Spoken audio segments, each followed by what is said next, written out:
Every week, like clockwork, Sergey would load the car with groceries and drive to Ina's parents' dacha. It wasn't just a chore, it had become part of their rhythm, part of the life they built together. Ina always smiled when he left, watching him pull away from the driveway with that slight nod he reserved only for her. Her parents' dacha was modest but lived in. Wooden chairs lined the porch, the paint slightly chipped but charming in a way that spoke of decades of family memories. The garden bloomed haphazardly: tomatoes, dill, and the stubborn little sunflowers her father swore would grow straight if you sang to them every morning. Ina loved it there. Every corner of that place carried laughter, arguments over trivial matters, and the cozy chaos of family life. But today, she decided she would break the routine. She woke early, completing all her chores faster than usual. The laundry swayed in the morning breeze, the kitchen sparkled, and for once, she felt restless in a way that excited her. Grabbing her coat, she left without a word, wanting to surprise Sergey and maybe, secretly, her parents too. The drive to the dacha was quiet, save for the occasional chirp of birds and the rustling of leaves in the crisp autumn air. Ina hummed softly, her fingers drumming lightly on the steering wheel, nervous yet eager. She imagined the smile on Sergey's face when he saw her standing there, and a warmth spread through her chest. Arriving at the familiar wooden gate, Ina felt a strange flutter. She stepped onto the gravel path, her boots crunching softly. Everything looked exactly the same: the garden, the fence, the little red mailbox near the gate. Nostalgia and comfort intertwined with a strange sense of anticipation. Then she heard them. Her heart froze. Sergey's voice came through the slightly ajar window, but it was not the familiar casual tone she expected. It was softer, intimate, and layered with laughter that felt different. And another voice, warm, feminine, and unmistakably personal, joined him. "Are you sure it's okay? I don't want to cause problems," the woman said. "I told you. It's fine. Nothing to worry about," Sergey replied, calm, almost tender, and his chest tightened. Her hands gripped the doorknob as though it were a lifeline, but she could not move. The knot of fear and disbelief in her stomach tightened with each passing second. She wanted to run, to scream, to demand answers, but she couldn't. She was paralyzed, every nerve screaming that something was wrong, backing away silently. She leaned against a tree, trying to steady her breathing. Her mind raced. Who is she? How long has this been happening? Every worst-case scenario flashed before her eyes. She imagined betrayal, lies, secret meetings, every insecurity she had ever buried rising up like a tidal wave. Finally, she drove home in a daze. The city streets felt alien, the hum of traffic unbearable. That night, lying in bed, she stared at the ceiling, unable to sleep. Her chest ached, a strange mixture of anger, hurt, and disbelief. Every memory of Sergey, his gentle smiles, his small acts of kindness, the quiet evenings together, was now tainted by doubt. Yet, beneath the fear and anger, a whisper of hope remained. Maybe it's not what it seems, she told herself. But even that faint hope trembled under the weight of her emotions. The morning after that unsettling day, Ina woke with a restless heaviness in her chest. She could not get the voices she had overheard out of her mind, the laughter, the tenderness, the strange intimacy. Every time she closed her eyes, she replayed them, twisting them, reshaping them into scenarios far darker than reality. She tried to convince herself to ignore it, to trust Sergey, but the fear had rooted itself too deeply. By mid-morning, she decided she had to see for herself. Not for confrontation, she told herself, but for clarity. She needed the truth. She wanted to see if her mind had created a story far worse than reality. With each mile she drove to the Dacha, her heart pounded, alternating between dread and hope.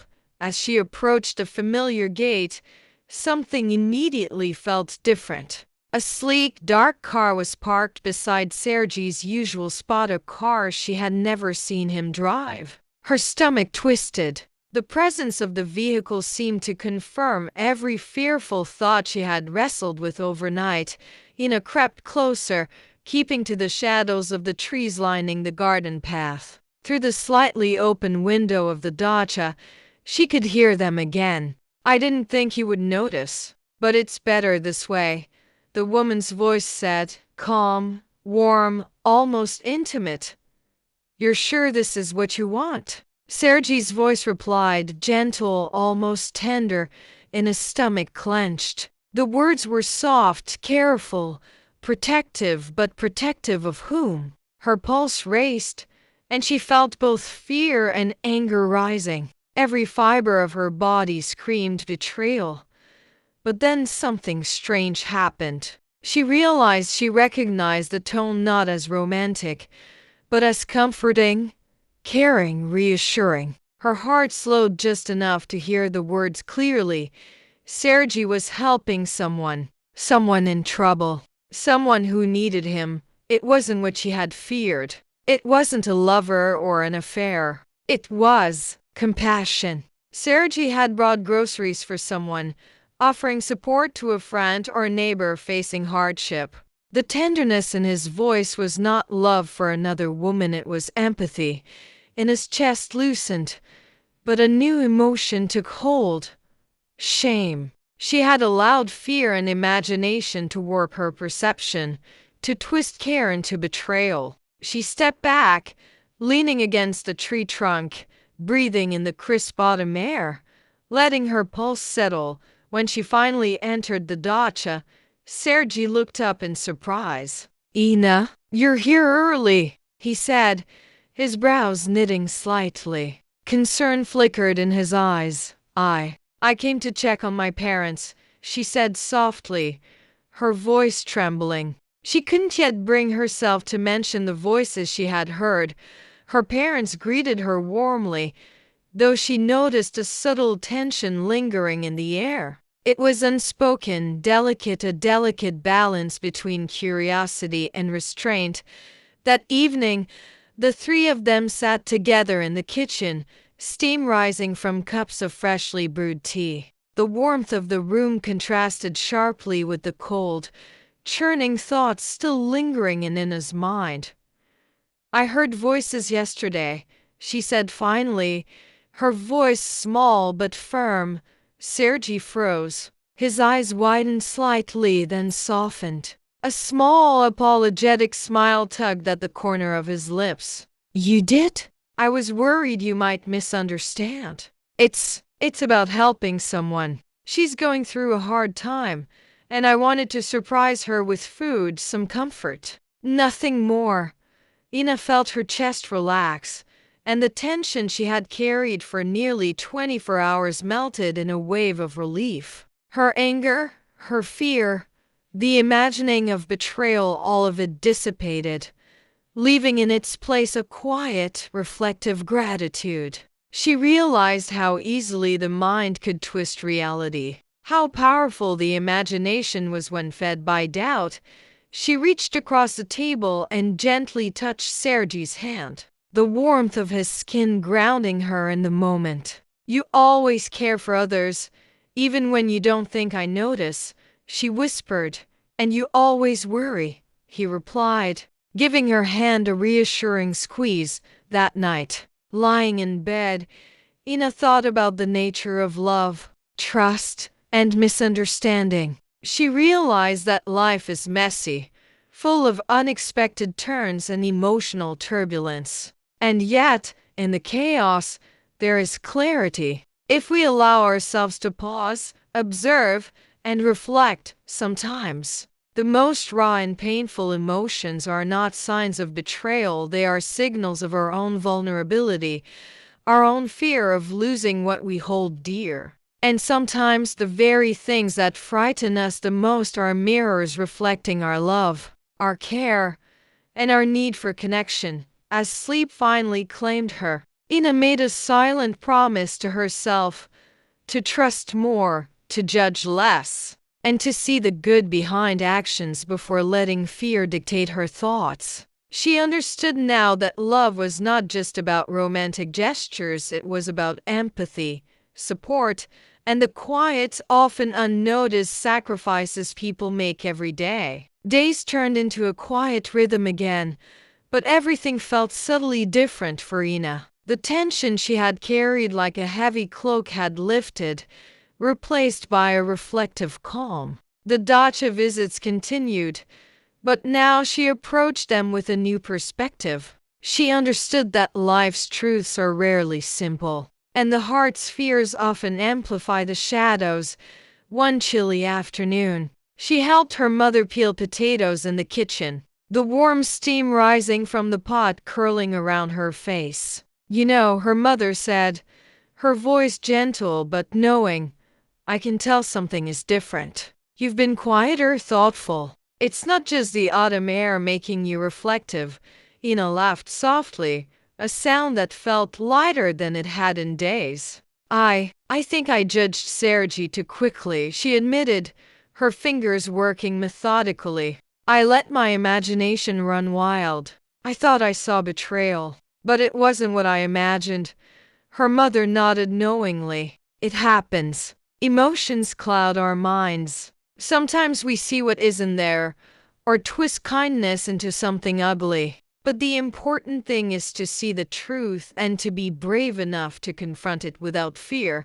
That evening, Ina sat across from Sergi at the kitchen table. Outside, the sky was painted in twilight hues, golden and purple streaks blending together. The calm air of evening made the moment feel intimate, almost sacred.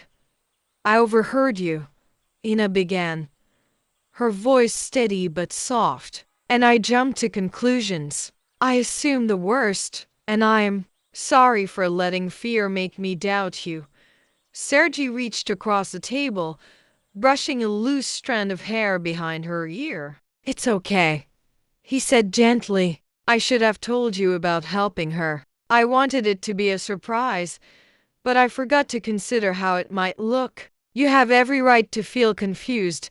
They shared a long, quiet moment, hands intertwined. Ina felt the warmth of his presence, the steadiness of his heart next to hers. The fear, the anger, and the hurt that had taken residence in her chest had faded, replaced by understanding, trust, and gratitude. "Life is so unpredictable," she said softly, almost to herself. "It can hurt, confuse, and scare us, but it can also teach us to see deeper, to understand more, and to love more fully." Sergi nodded, his eyes reflecting the soft glow of the evening. "Exactly. And sometimes the hardest moments are the ones that teach us the most about ourselves and about each other." Over the next few weeks, the Dacha visits continued, but they were now accompanied by laughter, warmth, and a deeper appreciation of life's complexities. Ina noticed Sergi's quiet gestures, how he always remembered the small things, how he offered help without expectation, and how he cared not just for her but for everyone in their orbit. She also noticed herself changing. She was less quick to fear, less quick to judge. She learned to pause, to observe, and to reflect before letting emotions dictate her thoughts. And in that pause, she found a clarity and peace she had never known.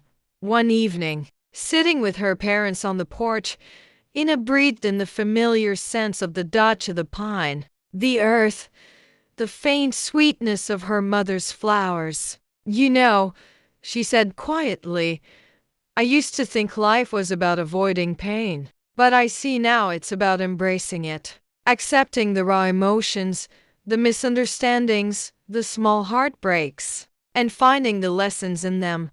Her father smiled, patting her hand. "That's right, Ina. Life isn't about perfection. It's about understanding, forgiveness, and the courage to trust again. Even after fear, the moral of her journey became clear. Life is messy, unpredictable, and often painful, but in its messiness lies the beauty of human experience. Love is not just about grand gestures or moments of joy. It is also about patience, understanding, and the willingness to see beyond surface appearances. Life drama, emotional trials, and misunderstandings are all part of the story, and they can teach us resilience, compassion, and hope. Ina realized that hope could exist even in the darkest moments. She learned that listening, observing, and reflecting could heal wounds more effectively than anger or judgment. Most importantly, she discovered that love, when coupled with trust and understanding, can survive fear, suspicion, and even heartbreak. As the sun set behind the trees that evening, casting long shadows across the garden, Ina felt a profound sense of peace. She looked at Sergei, at her parents, at the life they had built together, and knew that every challenge, every emotional trial, every misunderstanding had been a thread in the rich tapestry of their shared journey. It was not about perfection. It was about embracing reality, the raw, emotional, and real experiences that shape, bind, and teach us to love deeper. If this story touched your heart, subscribe for more soulful stories and hit the bell. Don't forget to share your own story below. We'd love to hear your emotional tales, life drama, and real life experiences.